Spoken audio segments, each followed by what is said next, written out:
Activity 4, exponential function y is equal to a times c to the bx. Role of parameter b, where b is greater than 1. A bacterial culture contains 100 bacteria initially. The number of bacteria doubles every 15 minutes. Consider the function f, which associates to the elapsed time t in hours the number of bacteria present in the culture. A, complete the given table of values. All right, so we're starting off with 100 bacteria after 15 minutes. Now, 15 minutes is 0.25 is a quarter of an hour, right? So 15 out of 60, 15 out of 60 divided by 60 is 0.25, a quarter of an hour, a half an hour, 3/4 of an hour. So this is every 15 minutes. All right, so the bacteria is going to double, so we're going to expect to get 200, and then we double the 200, 400, double the 400, 800, double the 800, 1,600. Determine the parameter a and the base c of the rule of the function y is equal to a times c to the power of t. I'm going to replace everything I know, so the y is the final amount, I'm going to keep that as y, but the a is the initial amount, it's 100. The c, it's doubling, so that's going to be 2.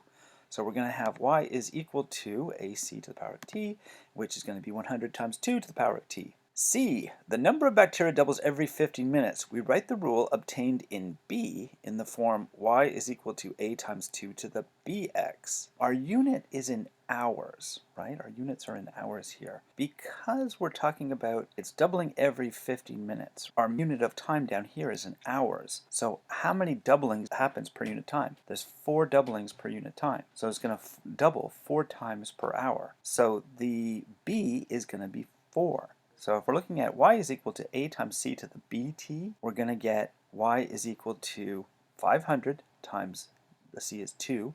The b is going to be 4 times t. Interpret the role of parameter b. The b makes each doubling, in this case, time equal to 1. The b is how many doublings happen in 1 unit of time. And the unit of time we're talking about is an hour. So how many doublings happen in an hour? 4. Here, t must be adjusted. We know that the doubling is happening every 0.25 hours, not every 1 hour.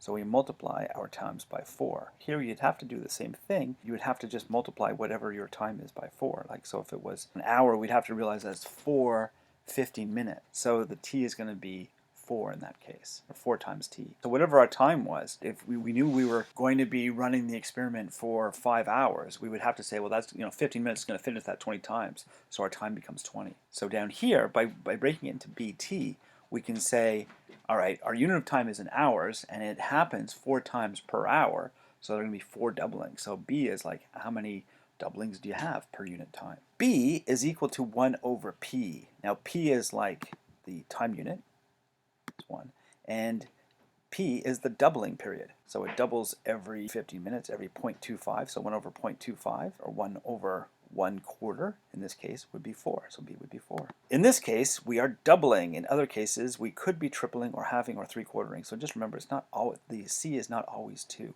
That's it for activity 4.